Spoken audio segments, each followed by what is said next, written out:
I watched the movie The Secret of Oz, and I left a comment, and I kind of noticed that they didn't allow my comment to be approved.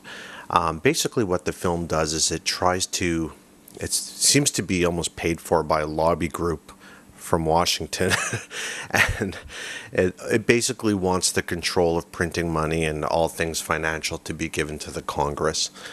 So you'll have politicians coming in and just deciding how the money's going to get printed. Man, they don't get it. They really don't. It's just like everything else. It's just like every other new government program, This time it'll be different. No, you know what? Just this time it'll be different. We'll fix it this time. It's one of those like, you know what? Move the powers over and Congress will get it right. And this time it'll be different. And I mean, it's just an exploited system. But I'm going to tell you something about this video. It's not so much about that, but I'm going to tell you something that you probably, despite my messy hair and me not coming across as any kind of authority figure, I'm going to tell you something right now in this video that you're not going to hear anywhere else. You should be thankful that you have somebody like me in this video that is going to reveal something to you about gold and silver, okay?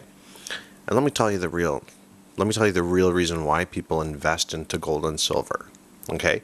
Because even the people that I think are the biggest promoters of gold and silver, famous people, I honestly believe that they don't even understand why we invest in gold and silver. And let me tell you the real reason why. Why is it that people put their money into gold? Gold doesn't do anything. It's not a company. It's not it's not very useful. I mean, it is used in industry, but I mean, it's not like something that's as useful as like silver, for instance, is more useful than gold in industry. It's not as useful as something like oil. It's not as useful as these sorts of things. So why is it that we put money into gold? Now, a lot of people don't really understand the reason why. Here's the reason why, okay? You'd be thankful you're watching this video. I'm going to tell you the real reason. Imagine, here's the way it works. Imagine there's no currency anywhere, okay? Now, the way it used to work was with a barter system, okay? So basically, I am a farmer that farms chickens. I will give you 3 chickens if you come over to my house and fix something broken in my shed, okay? So if you do some work for me, I'll do some work for you. Now, the thing is, though, is that what happens if somebody wants your chickens, except you don't really want that person to do anything for you? Well, the person needs to give you some sort of credits, okay? So it's not that he's going to fix anything for you. You're going to give him some of your chickens, but you want to take some credits so you can then say, okay, I raised these chickens for this guy. This guy isn't going to pay me with his work. So what I'm going to do is take these credits and use it somewhere else. And that's what dollars are. Dollars are units. Units of currency are actually measurements of work. So 1 hour of work is worth, this much. 1 day of work is worth this much. So that's what it is. Now the question is, why is it gold? Because you could use a stick, you could use paper, you could use all sorts of things. But the question is why is it gold? Why is it that we choose gold? I can tell you the reason why. The reason why it's gold is because, let me break it down for you. If you come over to my house and we drive up north, or we go down to the river here and take some shovels, or no, those little garden things that you can, or some spoons or whatever, and we start to dig into the ground, we will actually, believe it or not, this is true, I'm not making this up, if we put some water in and we sift it around, we'll actually find little pieces of gold in there. And you can find some silver too, and other things, So what will happen is that gold is actually in the ground. Now there's so little of it that to get anything worth something, you'd have to sit there for the whole day and you would have to sift for this gold in the ground. And there's no machine or automation that can really help you sift through it, because that needs to be staffed. So no matter what you do, it's always going to be labor intensive to dig something out of the ground like gold and refine it and sift through it, even if there's a machine doing it and the process is sped up a little bit. It's still very manual. It took a full day for me to dig up this one gram of gold. So 1 gram of gold is worth a full day's work. Okay? 1 gram of gold right now is worth,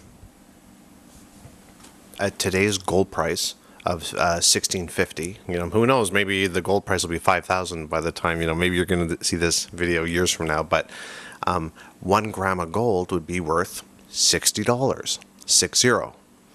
So don't you see, a whole day's work, 8 hours, 6 hours a day, $10 an hour to get 1 gram of gold. Okay, so the thing is that there's no way to fake the fact that somebody had to go into the ground and manually pull up that gold. Do you understand? If you print paper, that's, it costs a couple cents maybe to make a bill. It's all automated, whatever. If you have sticks or weird stones or anything like that, you could just pick up the stone right there. But when it comes to gold, there's no way to get around the fact that somebody digged it up from the ground.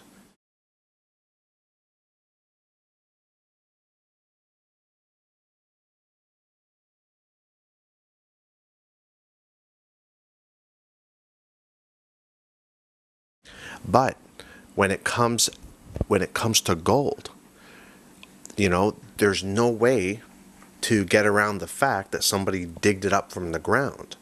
Okay? So overall, the moral of the story is that we turn to gold because it's an honest measurement of an hour's worth of labor. Does that make sense? It took labor to take it out of the ground. So because of that, we measure human labor. So 1 hour's worth or 1 day's worth of gold, 1 week, a month of hunting for gold will give you an ounce bar of gold. 1 month of sifting for gold, let's say, and that would be $1,600 a month. I'm just giving an example here, okay?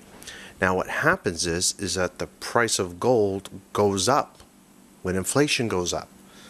So right now the gold is worth $60, but if the gold is worth $5,000, then 1 gram of gold, the person would be making, like $200 a day, which would mean we measure it. You see, thousands of years ago, 1 ounce of gold would buy you a really nice suit, some really nice custom-made shoes, and really nice outfit.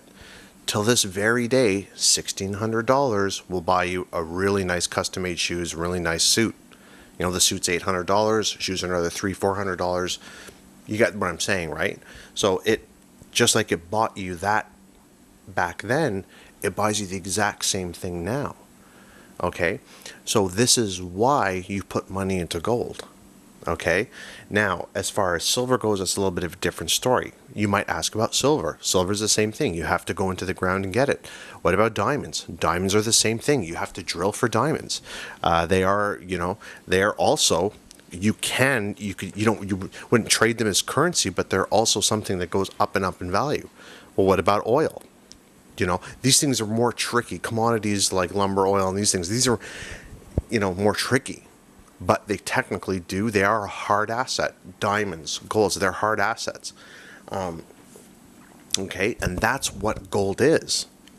Now, if you want to invest to make money off something, what you're supposed to do is you're supposed to invest in a company. You invest in the company takes your investments, they grow, they hopefully make profits, and then they pay you back a portion of their profits. And then because they pay you back a good portion of the profits so reliably, their value goes up. And so you hold stock, the stock goes up in value, and you're getting paid dividends through the stock, meaning that the company pays you a portion of the profits. So don't you see? That's what investment is supposed to be. Gold is not really supposed to be an investment. All gold is a place gold is really that one thing that really puts value to how much an hour's worth of work is, how much a unit of work is really worth. And that's what the value of gold is. And yes, paper currency should be backed by gold. Nobody's expecting anybody to carry around actual bricks of gold with them, but paper currency should be backed fully by gold. Okay, so if you have $10,000, that would mean that there's $10,000 worth of gold with your name on it.